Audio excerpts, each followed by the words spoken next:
After the humiliating 31-26 clown shoes loss to Tom Brady and the Buccaneers in the NFC title game, like, in terms of embarrassment, it's certainly up there because you have the year where fans are only allowed in certain stadiums. You are one of those stadiums. You have home field advantage. You get the only bye in the new format as the one seed and still lose.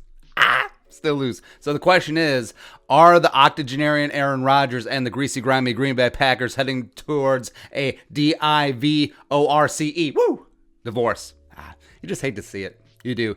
It is an absolute shame. By the way, there could be 75% turnover, pardon the pun, among the NFC North starting quarterbacks this offseason, and Kirk Cousins just remains.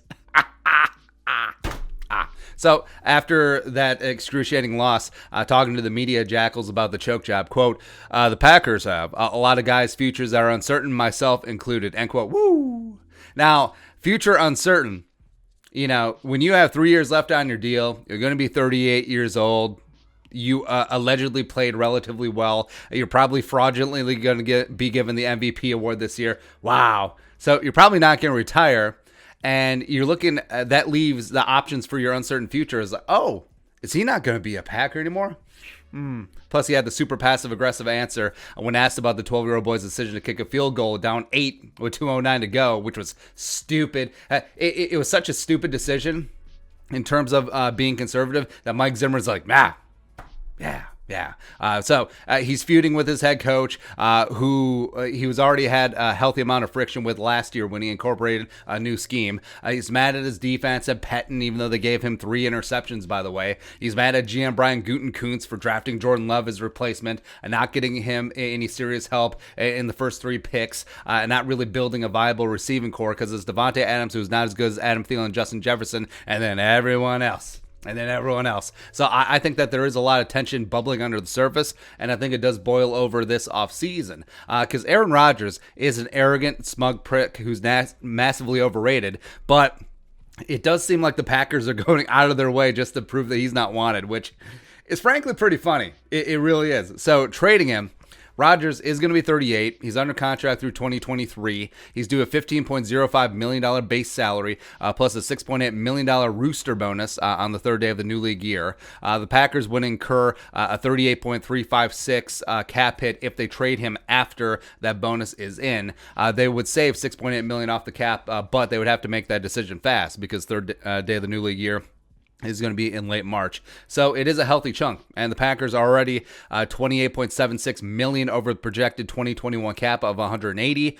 They likely won't be able to retain starting center Corey Linsley, which could be a friction point with Aaron Rodgers, as well as Aaron Jones, the good Aaron on the Packers. Will probably leave in free agency as well, especially after paying Bakhtiari and Kenny Clark. Now, if they do trade Rodgers, they would benefit. They probably get some pretty nice draft compensation, even though he is old as hell, and he would benefit from Jordan Love being on his first late first-round rookie deal. So they'd be able to make it work, unfortunately. But the Packers, they're sort of stuck right now. They are sort of at the whims of what Rodgers wants to do, and he knows this because there's no money, there's no significant draft capital to improve the team immediately. So, you know, he could easily force his way out of town. He doesn't see eye to eye with the coach because the coach is 5 feet tall because he's 12 years old, and the GM can't really do anything to build around him. So Rodgers does have the leverage to force a trade in this spot, and frankly, it is the offseason drama that we deserve because everyone was creaming in their jeans. They're like, oh, Matthew Stafford is going to be on another team. Oh, my goodness. Perennially overrated, stat padding, never won a big game. He's basically Kirk Cousins with better marketing, a top 12 to 15 quarterback. Oh, he's getting a trade? Oh. Now, imagine if Aaron friggin' Rodgers and the media's love and obsession with him hits the trade block. Woo.